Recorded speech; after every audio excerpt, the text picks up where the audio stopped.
Oh my goodness, look at all that glass porn. We got a table of 50 millimeters here with a small interloper, the 58 millimeter Voigtlander Nocton f1.4. Also still basically a 50 millimeter. The uses and the parameter and spectrum of use on that particular lens still fits in with the criteria of 50 millimeter lenses. Well, the actual field of view of human eyesight is roughly, I believe, 42 degrees. Still, we think of the 50 millimeter as a normal lens. It's a perfect lens for FX and DX, makes a decent portraiture lens, depending on which lens it is you choose for DX crop sensor camera. Remember, a crop is only a crop, okay? These lenses do not look different on a DX sensor. Every lens dumps the same light irrespective of what size the sensor is underneath them. Which of these are the best lenses? Which of these are the best value? Is that lens which is the best lens also the best value? What's the crossover? Where to stand? It's about making a logical, informed decision. The only lens I didn't actually bring out here insofar as 50s was a 50 millimeter f1.8 AIS lens. It is the earlier version to this, the 50 millimeter f1.8 D series, which is a screw drive autofocus lens. These are dirt cheap. They're very prolific on the internet. You usually grab them for $90. It's also a best value to buy one of those. Very lightweight, very tiny. It's a perfect little lens. Got a pile of them. That's the only lens I didn't bring out because it's really rather rare and it's kind of hard to actually find one, and there's nothing spectacular about it. So I do have one of those. Didn't bring it out. Don't recommend it. Price for it usually is too high, and there's nothing special about it whatsoever. Over here on the Pancake, some people have been cursing at me, saying that I've driven up the price of a Pancake 50 millimeters, and I had for a while, but I mean, I recently found some more to give away as gifts for $37. You just have to have your eyes peeled on eBay. You'll notice that this is the E series. There's no difference between this one and this one. This one is a little tougher build. This is the budget series, the E series 50 millimeter Nikkor. Same lens, more lightweight. Construction quality build is slightly less than that of the one here in my right hand. Either way, perfectly valid choice. Same quality of rendition. Both identical lenses. This is just a slightly cheaper version. I got many of both of these. The price has skyrocketed on these recently due to so much talk about 50 millimeter Pancakes. These are also perfect for use with Fuji mirrorless with an adapter. Is a perfect little lens to use on a Fuji, or even any crop sensor camera. It's a great. I would actually call this a true art lens in the absolutist sense, as far as the saturation, micro contrast, and rendition from a 50 millimeter Pancake like this for use with any camera. People need to learn how to use manual focus lenses. I mean, the best lenses out there, the Zeiss and the Voigtlander, they're manual focus lenses anyway. One lens that everybody thinks is just so sexy, and they look at it, and they look at that huge front element, and they go, oh my god. And then they turn it around, and they take a look at the rear element, and they go, oh my god, I gotta own that lens. This lens is not so hot. I got a few of these. Owned more than a few of these. It's perfectly sharp and fine and hunky-dory at f1.4. The depth of field, razor-thin depth of field at f1.2 on this lens is atrocious. I mean, it is razor-thin. Yeah, the easiest way to get something in focus that you want in focus on this is stick your camera in continuous high and then fire off a machine gun burst and then rock back or forth while you're taking a shot so you know you've nailed it. Okay, one of those shots nailed it. There's nothing outstanding about it other than the price tag that it costs, which is about $500 used. This is still a current production Nikkor lens. Nikon still does make lenses exactly like this, old-fashioned. Manual focus lenses with the rabbit ears still attached to them for use with older Nikromat cameras. Nikromat, I've heard it both ways, doesn't make any difference. Top recommendation for value and image rendition is the 50 millimeter f1.8 D series. Usually grab these for like $90 online all day long. Another one, incredible top value, the 50 millimeter f1.4. This is a D series, a screw drive lens. I think the going price on this online now is about $220. That's the 50 millimeter f1.4 D series. Nikkor. This is the toughest lens that Nikon ever made, period. There's actually one lens slightly tougher than this lens, and that's the 55mm macro Nikkor, which I maybe should have brought out here to include, but didn't. And it's an older AIS lens, and this is an AIS lens too. This lens is really, really cheap. Nobody wants it for two reasons. Well, really one reason primarily. It's an f2 lens. This lens is just tougher than woodpecker lips. It's indestructible. It's incredible. It's awesome. It's awesome on the cheap. I mean, for $50 or $60, you're getting a bucket load of awesome with the 50mm f2 Nikkor. Cheap, awesome, incredible. You know, don't be swayed because it's an f2 lens. I mean, it really is an incredibly sharp lens. Sharpness is not all that matters. Resolution, micro contrast, color saturation, chromatic aberration, all these wonderful attributes that either make or break a lens. This has most of the awesome attributes. It's cheap, it's plentiful, makes a great gift too, by the way. Best value lens here, period, in a manner of speaking, and that is the 50mm f1.4 Nikkor. This is an AIS Nikkor. You can find these for $100 all day long on eBay. $100 all day long. Usually $120, but I can find them all day long at $100 if you just sit there and hunt and peck on eBay. So this is the 50mm f1.4 AIS Nikkor.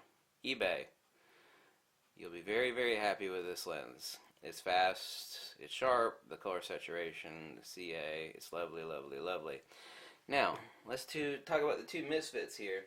These two misfits made by the hoity-toities, i.e. Zeiss and Voigtlander, are also the best 50s on this table. While yes, the Voigtlander is a 58, not a 50, to me it still does qualify as a 50. It really does. This is the absolute top, utmost, best value. This is a manual focus lens. This is still a current production lens. The pictures that come off of this are silk, sex, and sugar. It's pure photographic pornography.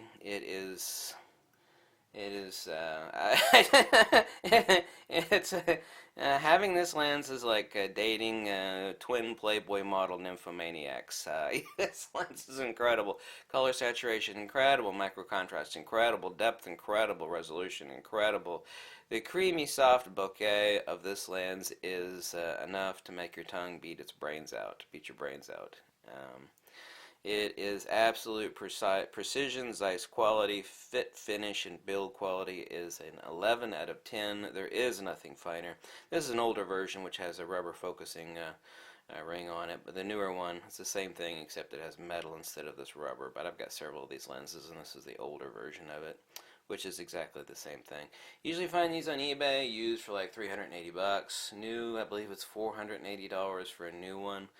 It is an AIP lens. While it is manual focus, it does have CPU contacts for yakking with your camera, so your camera knows what's sitting on the front of it.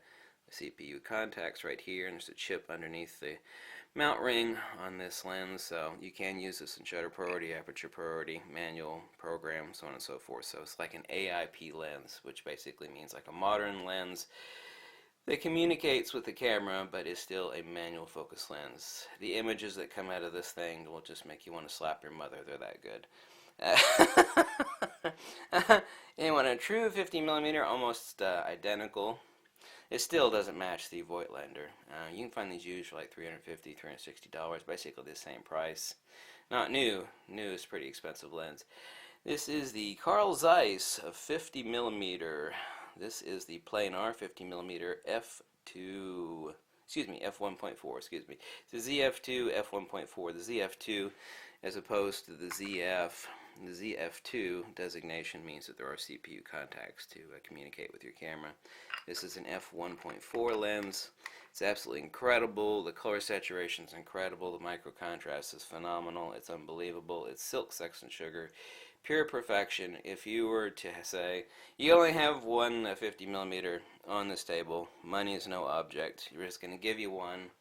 Which one do you choose? There we go. Yeah, there we go. I'm going to grab the Zeiss. Why the Zeiss over the Voigtlander? Field of view is not that drastic. It's actually an extremely tough choice.